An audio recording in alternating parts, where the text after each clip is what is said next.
Le livre de l'Apocalypse de Jean.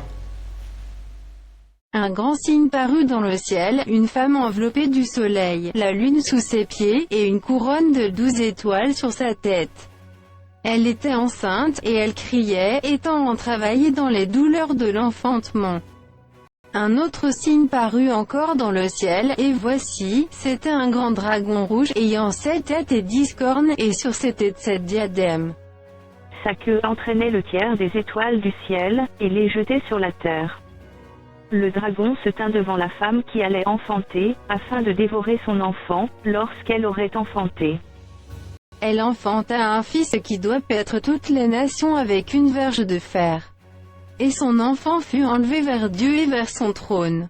Et la femme s'enfuit dans le désert, où elle avait un lieu préparé par Dieu, afin qu'elle y fût nourrie pendant 1260 jours.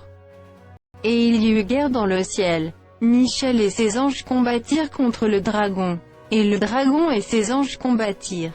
Mais ils ne furent pas les plus forts, et leur place ne fut plus trouvée dans le ciel. Et il fut précipité, le grand dragon, le serpent ancien, appelé le diable et Satan, celui qui séduit toute la terre, il fut précipité sur la terre, et ses anges furent précipités avec lui.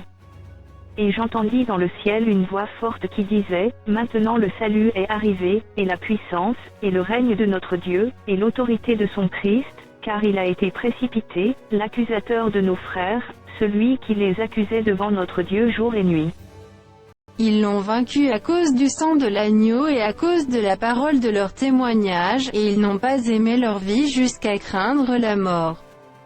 C'est pourquoi réjouissez-vous, cieux, et vous qui habitez dans les cieux.